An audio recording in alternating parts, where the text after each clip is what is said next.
Welcome back. Panelists here. Eddie Glaude Jr., he's chair of the Center for African American Studies at Princeton University. Amy Walters, the national editor of the Cook Political Report. Eliana Johnson's national political reporter for Politico. And Jonah Goldberg, senior editor at National Review. Welcome to you all. Happy Sunday. Let me start with President Trump's national emergency declaration. I want to give you a sort of a financial breakdown here. According to the White House, here's where the money for Mr. Trump's proposed wall would come from. He gets $1.375 billion from the Homeland Security Appropriations Bill that Congress did hand him. Then there's $3.6 billion from the Defense Department's military construction account. That's from the national emergency. $2.5 billion from the Defense Department's drug interdiction program, and another $600 million from the Treasury Department's drug forfeiture fund. Those last two buckets, not technically part of the National Emergencies Act. Jonah Goldberg, I'm going to start with you as a representative of a small government conservative view. This seems to be anything but. I found Ron Johnson twisting himself into a pretzel in trying to figure out how to both show concern and support the president. Yeah, he is passionately concerned about something that he doesn't actually want to be committal on. Yeah. And look, I think it's an atrocity. I don't like these enabling acts, which is what they really are, that these national emergency laws are. I didn't like it when Barack Obama acted unilaterally, but this is a next level thing, right? There's never been a national emergency invoked as an excuse to deliberately do an end run around Congress, Congress's intent. Congress has spoken here. And if you listen to the sort of pro-Trump, caucus, what Congress passed is outrageous because it's going to make illegal immigration worse in some ways, but he signed it. Right. And then he just said, but I'm going to do all this other stuff. That is monarchical. It is exactly against the spirit of the Constitution. And I don't care if the courts ultimately approve this. It is still terrible because it is just simply a violation of how the system is supposed to work. Now, if he's hoping for court approval, Eddie, he may have really harmed himself at his Rose Garden press conference, and it's with this soundbite in particular. Take a listen. I could do the wall over a longer period of time. I didn't need to do this, but I'd rather do it much faster. And I don't have to do it for the election. I've already done a lot of wall for the election, 2020. And the only reason we're up here talking about this is because of the election. It was the lead of the ACLU press release. Oh, absolutely. He obviously doesn't understand the meaning of the word emergency because he didn't have to do it, right? An emergency seems to have urgency to it, right? That's the first thing. And this takes me to a basic point, that all of this is predicated on a lie.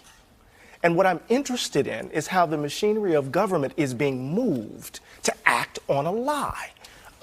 Everything that he's saying, Senator Johnson actually became complicit in it. This is a manufactured crisis. If there is a crisis at the border, it has something to do with the way in which the Trump administration has in some ways enforced immigration law, the way the Trump administration has separated families, the way the Trump administration has lost babies, right? So the fact that that we're moving and responding to what is at root a lie is unconscionable to me. The second real quick point is that this is an absolute break of constitutional norms. Right. We've been talking about the constitutional crisis on the horizon with the Trump administration. It's here. It's just small, but it's here. Politically, Eliana and Amy, it seems as if the president decided it's better to lose in the courts and rail against and have a foil than work with Congress. That's absolutely true. I think that in the courts, what this is going to come down to is whether they defer to the president on what the definition of an emergency is. We all know what it is, colloquially speaking, and the president has been talking about this since early on in his administration, whether to do this with the wall. I think it comes down to whether the courts grant deference to Trump on this, because we have had dozens of national emergencies declared, but they all have to do with two things, either international crises. Jimmy Carter declared one 10 days into the Iran hostage crisis, or natural disasters. This one is neither. And so the courts can say, you know what, the president has the power to do this. We're not going to interfere with what an emergency is or isn't. Or they could get involved in this, which they really haven't done up to this point.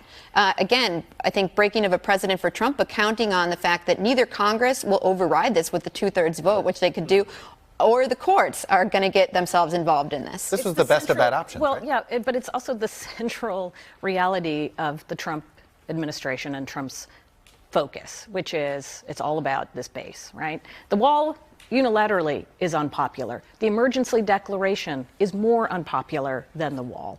The moving funds around from doing projects that people like will be very unpopular.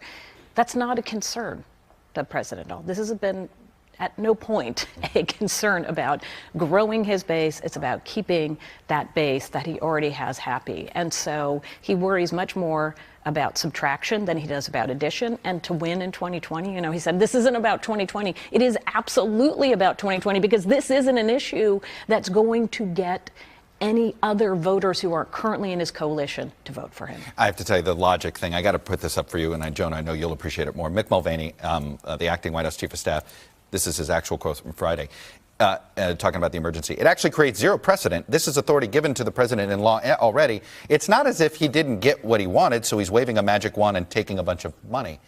Actually, I thought it was exactly what this is. Precisely what is happening, right? And it gets to the point, one of the things that I find very frustrating is if you look at the people who are most jubilant about Donald Trump doing this, it is obvious that their jubilation derives almost entirely from a perceived political victory for the president rather than dealing with this emergency somewhere, right? There's no one who's saying, oh my gosh, finally we're going to deal with this emergency and that's why it's great that he's doing this. They're saying, ha, Trump got another one over on them. And that is a real problem. That's what defines the new right, Eddie. Exactly. It's just sort of like, you're unhappy. Eddie's unhappy, right? Right. Therefore, delicious, Eddie. congratulations.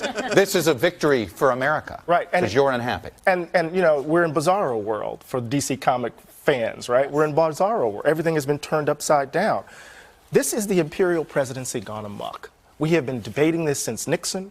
We debated it all the way back with Lincoln and how he executed the Civil War. FDR as well, right? FDR, right? So this is the imperial presidency gone amok, and we now have a person who has no regard for constitutional norms, no ethical backbone, who is now, in some ways, occupying an executive branch that has no limit of And constraint. for the on its record, power. Lincoln was the only one who had a good excuse. Yeah. Okay, we will leave it there. Hey, NBC News fans, thanks for checking out our YouTube channel. Subscribe by clicking on that button down here, and then click on any of the videos over here to watch the latest interviews, show highlights, and digital exclusives. Thanks for watching.